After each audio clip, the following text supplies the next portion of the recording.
What is up, y'all? Today we're talking about some Terrifier 3 and Terrifier 4 details.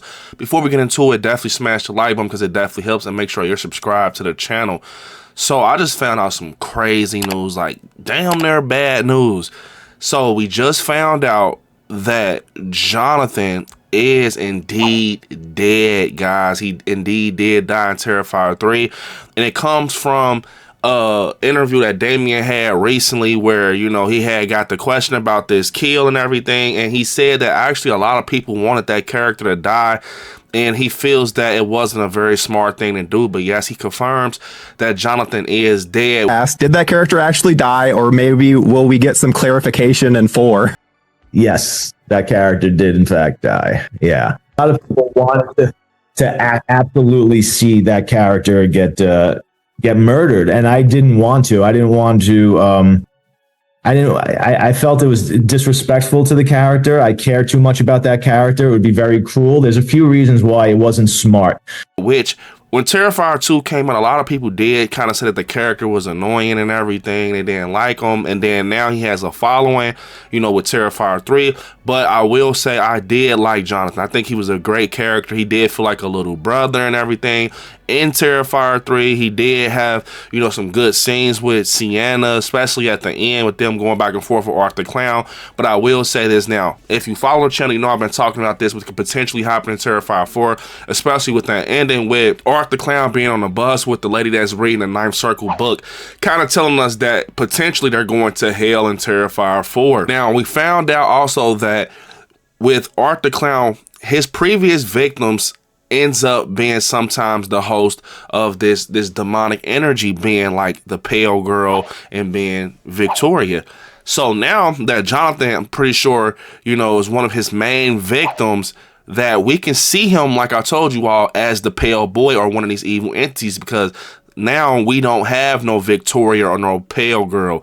So imagine in Terrifier 4 if Sienna has to go up against her brother next to Art the Clown. So now Jonathan is the pale boy. He has this evil entity, you know, this host of energy that he's provided for Art the Clown. Now Sienna is having a hard time going up against Art the Clown because her little brother is involved. Now the reason I said this could potentially happen is because it's full circle. Remember in Terrifier 2, Jonathan wanted to beat Art the Clown anyways. Remember, he was obsessed with the Miles County slasher, wanted to beat him for Halloween until his mother told him no, and Sienna and they were kind of telling him like it's crazy. But he wanted to be Art the Clown. So what if he gets his wish in Terrifier 4 where he is at least working with the Miles County slasher? And to think about it like this, her dad was involved also, you know, with the comics and everything, and, you know, writing out the warrior, the Sienna warrior costume. So it all makes sense with Jonathan being a part of this story in a bigger way, being that he's an entity connected to Art the Clown. But I think it's going to be different with Jonathan, where they're going to actually be able to use Jonathan against Art the Clown while he's an evil entity, being that how Victoria was just strictly and purely evil. Remember, she was talking to, you know, Sienna when she was in the chair, like, you're weak. I think Sienna will be able to talk to Jonathan and get through to him somehow, some way, but I can be wrong. Even, you know, when we found out that Jonathan was dead, we heard him, you know, his voice when they put the glasses on him. We hear Jonathan's voice, so we should have kind of known from that.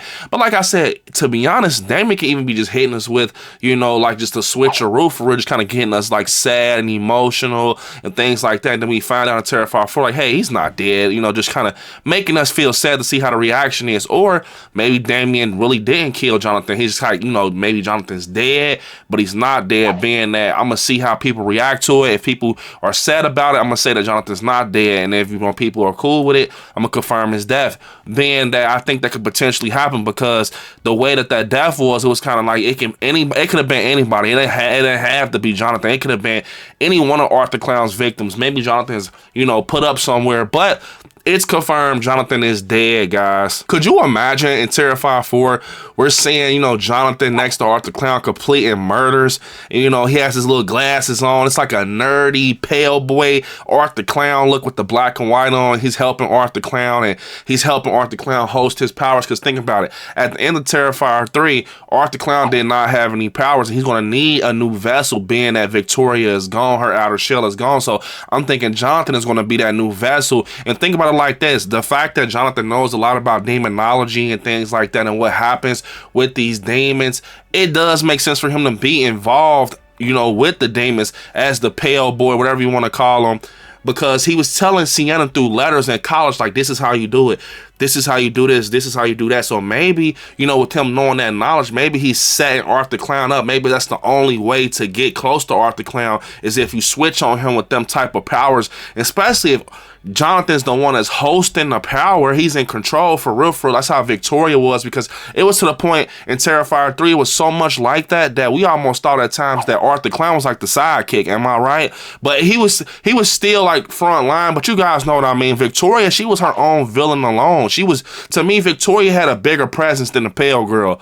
But pushing forward, like I said, could you imagine just, you know, Sienna seeing her brother eye to eye? He's in a different, you know, state of mind. He's just different. He's like Victoria. He's like the Pale Girl. He's laughing and saying all this eerie shit about their mom, their dad, and how Sienna's gonna die and things like that, because that's the type of shit that this demon says. This demon is very, you know, hurtful. So I can see that. I actually can see that, and I think that's what Damien's plan is, to, you know, bring Jonathan back as a different entity, because, yeah, he said that Jonathan's dead, but I can see him bringing Jonathan back. Just know that. I can see him bringing him back as a different type of Jonathan. We did see Sienna's friend Brooke at the table, the pass the rice scene. So it can be something where we see Jonathan again like that. But I think I would prefer him being the host of the energy, because it just makes sense. It's just like full circle for real. Like I said, it goes back to Terrifier 2 when he wanted to be Arthur Clown. But I think that, you know, with everything with these entities and things like that, it kind of makes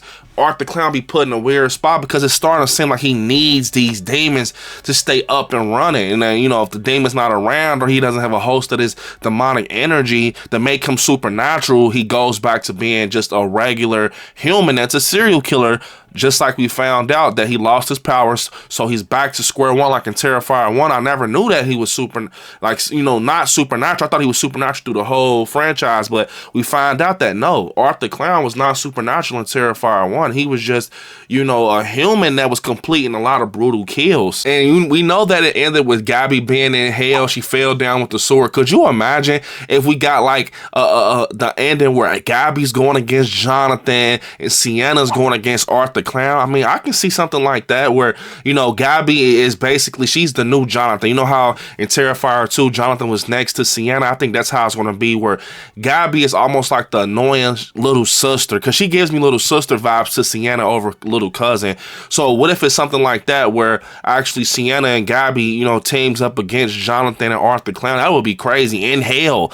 Or maybe we see something where, you know, Arthur Clown just has Jonathan down there. He's not even a pale boy. He's just down there trapped and burning and things like that. I can see Damien doing so many crazy things, especially with the ninth circle involved and him going back to square one for real, for real. And we have to see how Arthur Clown gets his new, you know, host and energy. That's the whole part that I'm excited about, because, okay, now we have Arthur Clown back to square one as human. So how is he going to get, you know, his supernatural ability back to go up against Sienna? Because Sienna also has lost her help, being that the sword is in hell with Gabby. So they're both shit out of luck right now. So they're both on separate missions to get themselves back to how they were in Terrifier 3. I also found out with the recent interview with Damien that originally he did not want to do a time jump. He wanted to just kind of pick right up, but he only did the time jump because Jonathan Elliot in real life, he kind of outgrew the character Jonathan. He looked a little older and he wanted everything to kind of match up, so he decided to do a time jump,